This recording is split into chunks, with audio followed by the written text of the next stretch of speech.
नमस्कार दोस्तों। आज की स्टोरी है माँ की छाँव। ये क्या मम्मी जी, शाम के 5 बजने को आए, लेकिन आप अभी तक परी को पार्क में घुमाने के लिए लेकर नहीं गई। अब वह मुझे परेशान कर रही है। अब मैं सबके लिए खाना बनाऊं या फिर परी को लेकर घूमूं? आपने तो आज खाने की कोई तैयारी भी नहीं की है।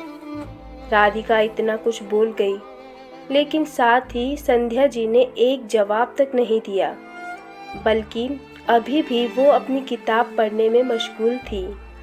मम्मी जी, मैं आपसे कह रही हूँ, कम से कम जवाब तो दे दीजिए।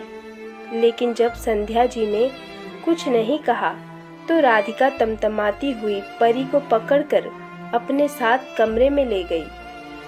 कमरे में जाकर अपने पति संदीप के पास परी को जबरदस्ती बिठाते हुए बोली, संभालिए इसे, परेशान किए जा रही है। या तो आप इसे घुमाने के लिए पार्क में ले जाओ या फिर इसे पकड़कर बैठो ताकि मैं खाना बना सकूं। उसे इस तरह बोलता देखकर संदीप बोला, अरे क्या बात है, आज परी घूमने नहीं गई? रोज तो अपनी दादी के साथ घूमने चली जाती है।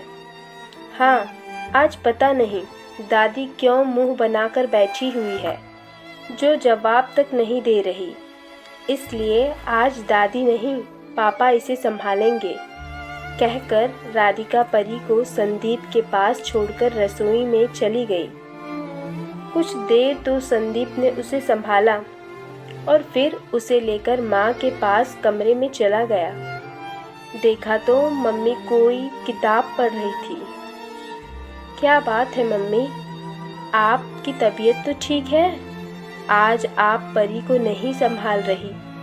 संदीप ने पूछा तो संध्या जी ने एक नज़र भर उसकी तरफ देखा और दोबारा अपनी किताब में लग गई।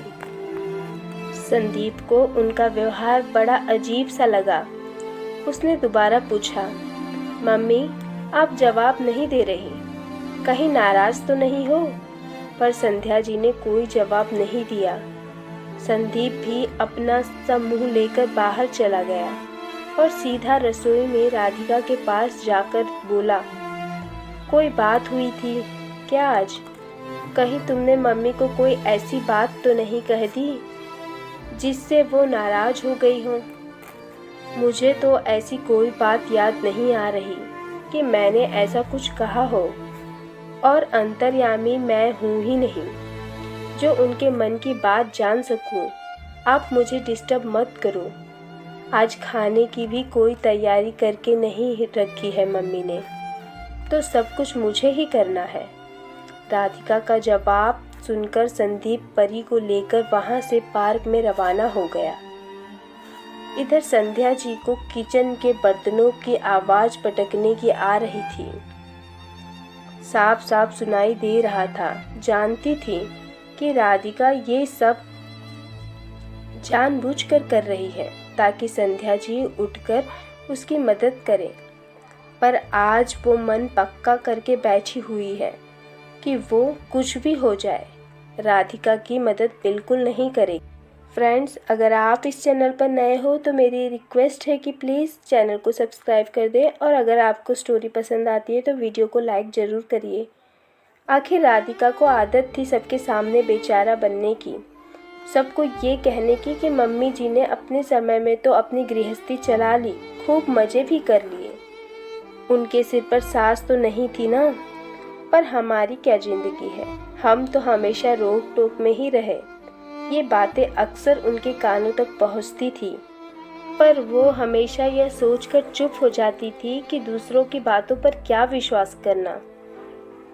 राधिका ने उनके सामने तो नहीं कहा, लेकिन कल रात जब वो अपनी मम्मी से फ़ोन पर बात कर रही थी तब भी वह यही बात दोहरा रही थी जो उस समय संध्या जी को सुनाई दे गई। बस तब से संध्या जी ने ठान लिया कि अब चाहे कुछ भी हो जाए वो राधिका के किसी काम में दखलंदाजी नहीं करेगी। बस इसी कारण से वह सुबह से किसी से बात नहीं कर रही थी, अपने कमरे में ही थी।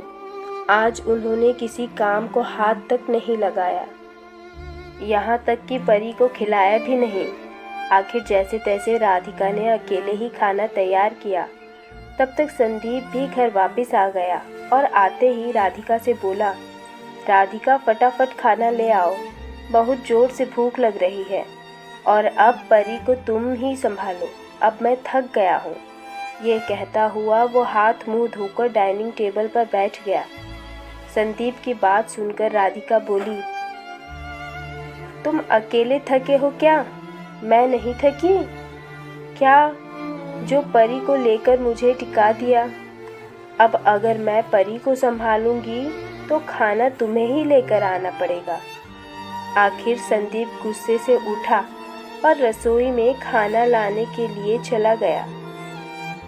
जाकर देखा तो खाने में बस दाल चावल थे। संदीप ने बाहर आकर कहा, ये क्या, सिर्फ दाल चावल बना है? कोई सलाद नहीं, चपाती नहीं, दाल चावल खाकर कैसे पेट भरूं? तुम्हें पता है ना कि अगर दाल चावल बने तो मुझे रोटी चाहिए होती है, फिर क्यों नहीं बनाए? शुक्र मनाओ कि कम से कम ये तो बन गया है, नहीं तो आज भूखे ही रहने की नौबत थी। बाहर का खाना तो तुम खाते नहीं हो, पता नहीं ऐसी क्या आदत बना रखी है कि खाना तो घर का ही चाहिए। राधिका चिढ़ते हुए बोली, यार तुमसे इतना सा काम नहीं होता, मम्मी भी तो सब कुछ करती है, तुम्हारे काफ़ी सारे काम तो वो अकेले ही संभाल लेती है, पर आज तो नहीं किया ना तुम्हारी मम्मी ने कुछ भी, मैं ही लगी रही हूँ काम में। एक काम को हाथ नहीं लगाया तुम्हारी मम्मी ने। अच्छा, इसका मतलब तो साफ है कि जिस दिन मम्मी नहीं होगी तुम कुछ नहीं कर पाओगी। उस दिन तो शायद भूखे मरने की नौबत आ जाएगी। संदीप की बात सुनकर राधिका ज़्यादा गुस्से में आ गई और रोती हुई बोली, हाँ, मेरा किया तो कभी कुछ नज़र ही नहीं आता। जब देखो मम्मी मम्मी मम्मी, अगर माँ के लाडले बनकर ही रहना था तो शादी क्यों की तुमने? और मम्मी जी भी अपने समय में तो अपने हिसाब से गृहस्थी चला ली, सास तो सिर पर थी नहीं, कोई रोकने टोकने वाला नहीं था। अब यहाँ मेरी गृहस्थी बिगाड़ रही है, मेरा जीना दुश्वार कर रखा है। दोनों की तू मैं देखकर छोटी सी परी भी रोने लग गई, लेकिन राधिका उसे चुप कराने की जगह उस छोटी सी बच्ची पर ही भड़क पड़ी। अब तू भी रो ले, इससे तो शादी से पहले ही जिंदगी अच्छी थी, कोई झंझट नहीं था, कम से कम मायके में कद्र तो थी मेरी, यहाँ आकर तो जिंदगी बर्बाद हो गई है। ये सब बातें अंदर संध्या जी के कानों में पहुँच रही थी। आखिर उनसे परी का रोना बर्दाश्त नहीं हुआ तो उठकर बाहर आ गई और परी को गोद में लेते हुए बोली, क्यों बहू, तुम तो अक्सर कहती हो ना कि मैंने अपने समय में अपनी गृहस्थी अपने अनुसार चला ली, खूब मज़े किए हैं। मेरे सिर पर सास नहीं थी, कोई रोकने टोकने वाला नहीं था, तो आज जब मैं बिल्कुल एक तरफ हो चुकी हूँ, ना मैं रोक रही हूँ ना मैं टोक रही हूँ, बिल्कुल इतनी शांति पूर्वक एक तरफ बैठी हूँ जैसे मैं इस घर में हूँ ही नहीं, तो तुम्हें भी तो मज़े लेने चाहिए थे ना, अपनी गृहस्थी अपने अनुसार चलानी चाहिए थी ना। पर एक दिन में ही हाथ पैर फूल गए तुम्हारे, जो दोनों पति पत्नी आपस में लड़ पड़े। संध्या जी की बात सुनते ही राधिका चुप हो गई। उसे समझते देर नहीं लगी कि आज संध्या जी उसकी मदद क्यों नहीं कर रही थी। लोगों के सामने बेचारा बनकर हमदर्दी पाने से क्या मिल जाता है, उल्टा तुम्हारे परिवार की बदनामी हो रही है। उन लोगों से पूछो जो गृहस्थी अकेले संभालते हैं, कोई मदद करने वाला नहीं होता, क्या वो लोग भी तुम्हारी तरह बस लड़ते रहते हैं? मैं कुछ कहती नहीं हूँ, इसका यह मतलब नहीं है कि मुझे सुनाई नहीं देता, पर मैं तुम्हारी तरह अपने परिवार की बदनामी नहीं करती फिरती।